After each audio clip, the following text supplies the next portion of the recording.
여러분 안녕하세요, 챔입니다.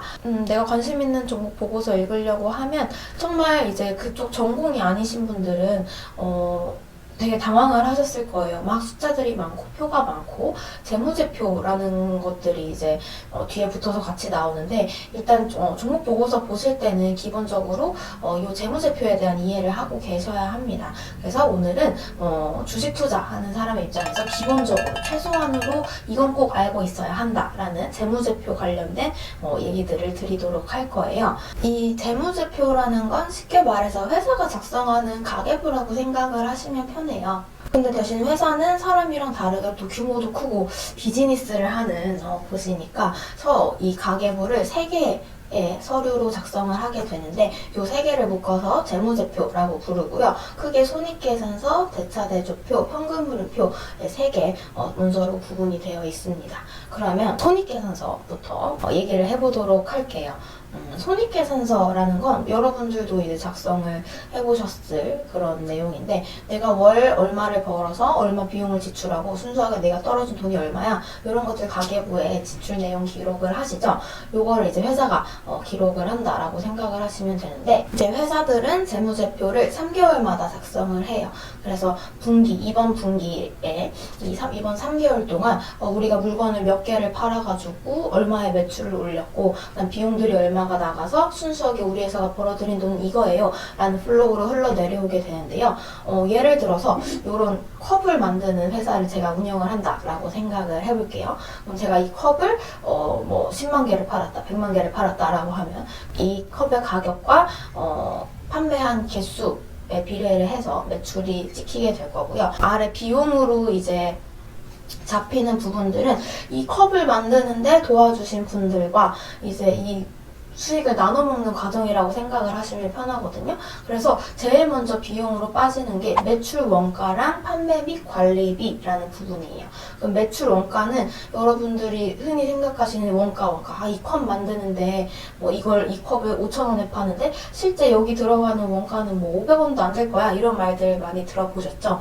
여기서 말하는 그 원가, 이 재료비라는 개념이다라고 생각을 해주시면 되고, 그 다음에 판매 및 관리비와 일부 매출 원가에 이 컵을 만드느라 이제 수고해주시는 우리 근로자분들한테 월급을 또 지불을 하잖아요, 회사에서. 그래서 그 월급들이 인건비로 또 빠져나간다라고 생각을 하시면 돼요. 그래서 이제 판매 및 관리비와 매출 원가를 제외하면 그 아래 찍히는 수익이 영업이익이라는 값이 찍히게 됩니다. 이 회사가 순수하게 영업을 통해서 벌어들인 금액을 의미를 하는 거고요. 뒤에 말씀드릴 이제 순이익과 영업이익, 그리고 위에 말씀드린 매출액을 손익계산서상에서 가장 중요하게 보셔야 하는 부분이에요. 그리고 영업이익 이제 아래에 나오는 금융비용과 기타 비용 같은 경우엔 우리가 이 컵을 만드는 회사를 제가 운영을 하고 있는데, 제 돈으로만 이제 100% 회사를 운영할 수도 있겠지만, 제가 어떤 다른 투자자분들한테 돈을 빌린다던가 은행에서 대출을 받아서 컵을 만드는 공장을 세웠을 수도 있잖아요. 그럼 이렇게 돈을 빌린 분들한테도 이 컵 만드는데 필요한 돈을 빌려주셨으니까 제가 이자를 드릴게요 라고 해서 그런 이자 비용들이 금융비용으로 빠진다라고 생각을 하시면 돼요. 그럼 이 금융비용과 기타 비용들을 이제 제외했을 때 제외하고 아래 제일 마지막으로 이제 비용으로 제외를 하는 부분이 법인세예요. 우리 국가님도 제가 이런 컵 만드는 공장 운영할 수 있게끔 허가를 내려주셨잖아요. 그래서 마지막으로 세금을 내고 나면 순수하게 이제 내가 이 회사를 운영을 해서 내 몫으로 떨어지는 순이익이 제일 아래에 잡히게 됩니다. 그래서 손익계산서의 흐름 자체는 이 서비스를 제공하거나 물건을 파는데 도움을 주신 많은 분들, 돈 빌려주신 분들, 나를 위해서 노동력을 제공해주신 분들, 그리고 국가님과 다 돈을 나눠 가지는 과정이다 라고 생각을 해주시면 될 것 같아요.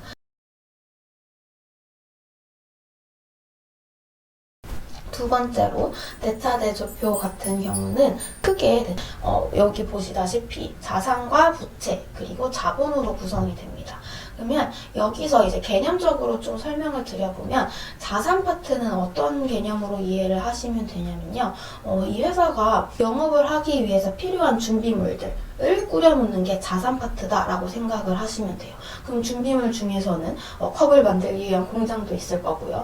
현금도 있을 거고, 그리고 뭐 이 컵 캐릭터를 독점적으로 내가 가져간다면 이 컵 캐릭터에 대한 뭐 특허권 또 필요한 준비물이 될 거예요. 그래서 왼쪽에 이제 이쪽에 자산 파트를 보시면 크게 자산을 이게 유동성이 있느냐 없느냐로 나눠서 유동자산과 비유동자산으로 나누게 되는데요. 유동자산은 쉽게 말씀드리면 1년 내로 현금화시킬 수 있는 자산이다 라고 생각을 하시면 되고, 비유동자산은 현금화시키기가 좀 어려운 자산이다 라고 생각을 하시면 돼요. 그래서 유동자산에 들어가는 게 여러분 현금은 그냥 바로 현금이니까 1년 내로 현금화시킬 수 있는 거니까 현금이 들어가고, 단기금융상품 회사들도 우리처럼 뭐 예금도 들 수 있고요, 적금도 들 수 있고요, 아니면 뭐 증권사에서 파는 단기금융상품에 가입을 할 수도 있어요. 그래서 그런 것들이 또 들어가게 되고, 그리고 매출채권이라고 해서 이 개념은 어떻게 생각을 해주시면 되냐면, 회사가 제가 이 컵을 100만 개를 1억 원에 어떤 다른 회사에 납품을 하기로 했어요. 그러면 그 대금 1억 원을 지금 바로 현금으로 저한테 꽂아줄 수도 있지만, 보통 이제 요새 신용결제를 많이 하잖아요. 그래서 일단 성금으로 먼저 그 대금의 50%를 주고 나머지 50%는 6개월 있다가 줄게 라고 했다고 해볼게요. 그런 계약을 했어요. 그러면 그 나머지 잔금은 매출채권으로 잡히게 됩니다. 6개월 있다가 잔금을 주기로 했으니까 그럼 1년 내로 6개월 있다가 현금으로 들어오는 금액이다 라고 생각을 하고 계시면 될 것 같고요. 그 다음에 재고자산. 재고도 지금 컵이 막 재고가 쌓여 있어요. 그러면 웬만한 회사는 뭐 1년, 2년 내로 이 재고들을 다 팔 수 있다 라고 생각을 해서 재고도 이제 자산에 들어가게 되는 겁니다. 그리고 이 유동자산 말고 비유동자산에 이제 들어가는 항목들은요, 우리가 아까 앞에서 말씀드렸던 토지라던가 공장이라던가 뭐 설비, 컵을 만들기 위한 뭐 생산 라인이 있다고 치면 그런 설비들도 이제 자산에 포함이 되게 되고, 그 다음에 뭐 특허라던가 형태가 없는 무형 자산들도 여기에 속하게 됩니다. 그래서 크게 이제 이렇게 자산을 좀 자세히 설명드렸는데, 뭐 각각 계정이 뭐 정확히 어떤 의미고, 뭐 매출 채권은 계산을 어떻게 하고, 이런 것들을 다 사실 아실 필요까지도 없는 것 같고, 제가 이제 처음 이제 이런 재무제표를 접하는 분들한테 말씀드리고 싶은 건, 재고가 자산, 그 중에서도 유동자산에 포함이 되고, 토지나 공장 같은 것들은 이 회사가 영업을 하기 위해 필요한 이제 준비물을 꾸리는 거니까 자산이라는 계정에 들어가는 거구나 라고 생각을 하고 계시면 좋을 것 같아요.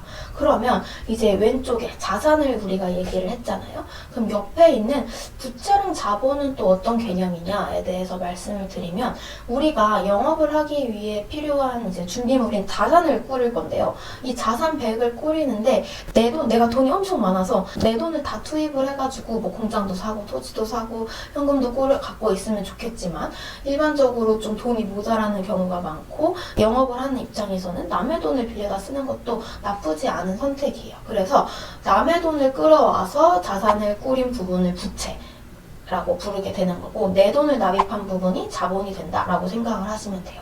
그럼 어떤 회사가 자산이 200이고 부채가 100이고 자본이 100인 회사다라고 하면, 이 회사가 영업을 하기 위해서 200만큼의 자산을 꾸렸는데, 이 자산을 꾸리는 데 있어서 내 돈, 이 회사 주주가 넣은 돈이 100이고요. 그리고 남의 돈, 은행일 수도 있고요. 아니면 제3자 어떤 인물일 수도 있고 다른 회사일 수도 있어요. 그럼 이런 데서 빌려와서 남의 돈을 끌어다 쓴 게 100이다 라고 이해를 하고 계시면 되고, 부채도 마찬가지로 유동성을 기준으로 해서 유동부채, 비유동부채라고 나눠지고, 세부 항목으로 뭐 사채, 장기차입금 등등의 계정이 있는데, 처음에 이런 세부 계정에 대해서 막 너무 골똘히 생각하실 필요는 없는 것 같아요. 그래서 전체적인 이제 대차대조표의 구성 자체가 이렇게 이루어진다라고 생각을 하시면 되고, 그럼 우리가 이제 손익계산서와 대차대조표까지 이제 말씀을 드렸죠. 마지막으로 현금흐름표를 이제 말씀을 드려보도록 할게요. 현금흐름표 같은 경우는 조금 더 생소하실 것 같아요. 사실 뭐 대차대조표나 손익계산서는 사람이 이제 본인 월급이나 본인 자산으로 좀 작성을 해보시는 경우가 있어서 개념적으로 이해하기가 쉬운데, 현금흐름표는 사실 개인이 작성할 일이 많이는 없습니다. 그래서 현금흐름표는 이걸 왜 작성하는지를 먼저 말씀을 드리고, 그 다음에 이것도 계정이 굉장히 많고 복잡한데 여러분들이 이것만 그래도 기본적으로 확인을 하시고 가면 좋겠다라는 부분을 말씀을 드리도록 할게요. 그럼 일단 현금흐름표를 왜 작성하고 얘가 어떤 서류인지에 대해서 말씀을 드리면, 현금흐름표 같은 경우는 어떤 회사가 이제 손익계산서만 보고 매년 순이익이 따박따박 흑자가 나오는 회사예요. 영업을 통해서 돈을 계속 벌고 있다는 의미죠. 돈을 벌고 있었는데 갑자기 이 회사가 하루아침에 망할 수 있느냐에 대해서 충분히 망할 수가 있다라는 한계점이 있습니다. 왜냐하면 아까 잠깐 여러분들한테 말씀을 드렸지만 10억 원을 바로 현금으로 쏴주시거나 뭐 한 달, 두 달 내로 지불을 할 수도 있지만 뭐 6개월 있다가 줄게 뭐 이런 식으로 실제 손익계산서 상에는 매출이 기록이 됐는데 회사로 들어오는 현금은 빵일 수도 있어요. 회사로 돈이 안 들어오고 있을 수도 있어요. 그래서 회사 입장에서는 실제로 현금이 얼마나 왔다 갔다 하는지를 보는 게 굉장히 중요한데, 그래서 이런 현금의 유입과 유출을 기록하는 서류가 현금흐름표가 되는 겁니다. 그래서 이 회사에 들어오고 나간 현금이 영업활동을 통해서 왔다 갔다 했느냐, 투자활동을 통해서 왔다 갔다 했느냐, 마지막으로 재무활동을 통해서 왔다 갔다 했느냐에 따라서 이제 세 개로 나눠서 기록을 하게 되거든요. 그래서 여기서 기억을 하실 건 각각 영업현금 흐름, 투자현금 흐름, 재무현금 흐름의 부호를 좀 확인을 하시는 게 좋습니다. 일단 첫 번째로 영업현금 흐름은 부호가 플러스인 게 좋다라고 생각을 하시면 되는데, 부호가 플러스라는 건 영업활동을 통해서 회사가 영업을 해서 회사 내부로 꾸준히 현금이 들어오고 있다라는 의미고요. 영업현금 흐름이 마이너스라는 건 영업을 하고 있는데 회사에서 오히려 현금이 빠져나가고 있는 거예요. 좋지 않은 신호겠죠. 그래서 영업현금 흐름이 부호가 플러스인가 를 확인을 하시고, 두 번째로는 투자현금 흐름인데요. 투자현금 흐름은 일반적으로 마이너스가 뜨는 걸 좋다라고 말을 합니다. 마이너스라는 건 회사가 꾸준히 투자를 하고 있다라는 뜻인데, 여기서 투자가 종류가 두 가지가 있어요, 여러분. 우리가 일반적으로 생각하는 주식 투자라던가 금융상품 투자도 투자에 속하게 되고요. 두 번째로 회사 같은 경우는 설비 투자, 공장을 더 짓는다. 공장을 짓는데 10억 원, 100억 원이 들었다라고 하면 이 10억 원, 100억 원도 투자 현금 흐름으로 잡히게 됩니다. 그래서 회사가 금융상품에 투자하거나 설비 투자를 계속하고 있다는 뜻인데, 일반적으로 이제 제조업 회사들은 어느 정도 투자를 계속 유지를 하면서, 삼성전자 같은 경우도 최근에 평택의 반도체 관련해서 설비 투자하겠다라는 발표를 했죠. 그래서 꾸준히 설비 투자를 하면서 얘네들의 생산 능력을 키워나가는 게 중요해요.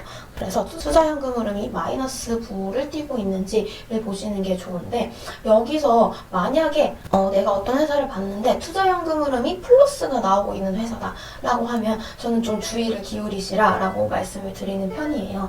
투자현금 흐름이 플러스다라는 의미는 금융상품에 투자해서 수익이 났는 경우, 투자를 해서 돈을 번 경우죠. 회사 내부로 돈이 들어왔다는 의미니까 돈을 번 경우가 있는데요. 요거는 사실 문제가 되지 않아요. 근데 어떤 경우가 있냐면 설비 투자를 했는데 회사 내부로 돈이 들어와요. 이거는 어떤 경우냐면 원래 회사가 갖고 있던 설비를 매각한 경우에 매각 대금이 회사 내부로 들어오겠죠. 근데 요거를 좀 생각을 해보시면, 멀쩡한 회사, 영업이 잘 되는 회사가 잘 돌아가고 있는 공장이나 설비를 팔아버린다? 이것 좀 약간 뭔가 내부적으로 안 좋은 신호가 있다, 안 좋은 이슈가 있다라는 뜻으로 받아들이실 수가 있는데, 대체로 이렇게 설비 자산을 매각하는 경우는요, 회사가 급한 불을 꺼야 되는 거예요. 급하게 갚아야 될 돈이 있어가지고. 근데 본업을 통해서, 영업을 통해서 돈을 벌면 사실 그 돈으로 갚으면 되지만, 근데 본업을 통해서도 돈을 못 벌고 있는 거죠. 그래서 근데 급한 불은 꺼야 되니까 일단 갖고 있는 자산들을 매각을 해서 급한 불 꺼야지 하고 돈을 갚는 경우가 많아서, 이렇게 투자연금 흐름이 플러스 같은 경우는 조금 이 회사를 주의 깊게 보셔야 할 필요가 있고, 내부적으로 부실한 징후다라고 해석을 하셔도 되는 것 같아요. 그래서 이런 이제 구호를 확인을 하시고, 마지막으로 재무현금 흐름 같은 경우는 재무활동을 통해서 돈이 나왔느냐, 돈이 회사로 들어왔느냐, 빠져나갔느냐의 이제 의미다라고 생각을 하시면 되는데, 재무활동이라는 건 회사가 배당을 한다던가 은행에서 돈을 빌린다던가 이런 활동들을 말을 해요. 일반적으로 재무현금 흐름 같은 경우는 앞에 이제 영업이나 투자보다는 중요도가 낮긴 하지만, 투자자 입장에서는 어쨌든 배당을 주는 회사가 좋은 회사니까, 배당을 주는 회사가 안 주는 회사보단 좋으니까요. 꾸준한 배당 정책, 배당 활동을 통해서 회사에서 돈이 나가고 있는, 부호가 마이너스인 회사를 좋다라고 평가를 하는 편입니다. 정리를 해보면 현금흐름표 같은 경우는 영업현금 흐름, 투자현금 흐름, 그리고 재무현금 흐름으로 구성이 되고, 이 회사 내부로 들어왔다 나갔다 하는 현금이 어떤 목적으로, 어떤 이유로 왔다 갔다 했느냐에 따라서 이렇게 세 개로 구분이 되게 되고, 영업현금 흐름은 플러스, 투자현금 흐름은 마이너스, 재무현금 흐름도 부호가 마이너스인 회사들을 일반적으로 좋은 회사, 우량한 회사라고 표현을 많이 하는 것 같습니다. 그래서 현금흐름표까지 말씀을 드렸고요. 요 재무제표에 대한 얘기는 굉장히 중요하고 내용도 굉장히 많은 편인데, 여러분들이 이제 애널리스트 보고서를 이해하기 위해서 제일 기초적으로 알아두셔야 하는 내용들에 대해서 설명을 좀 드렸어요. 다음에는 실제로 이런 재무제표 데이터를 가지고 우리가 이 회사가 좋은 회사냐 아니냐를 평가하는 여러 가지 척도들을 만들었어요. 여러분들도 들어보셨을 것 같은데, 뭐 순이익률이라던가 영업이익률이라던가 아까 잠깐 말씀드렸던 부채 비율, 그리고 뭐 ROE 등등 이런 다양한 지표들이 있는데요. 요거에 대해서 또 정리를 해서 말씀을 드리도록 하겠습니다. 다음에도 좋은 컨텐츠 준비해서 돌아올게요.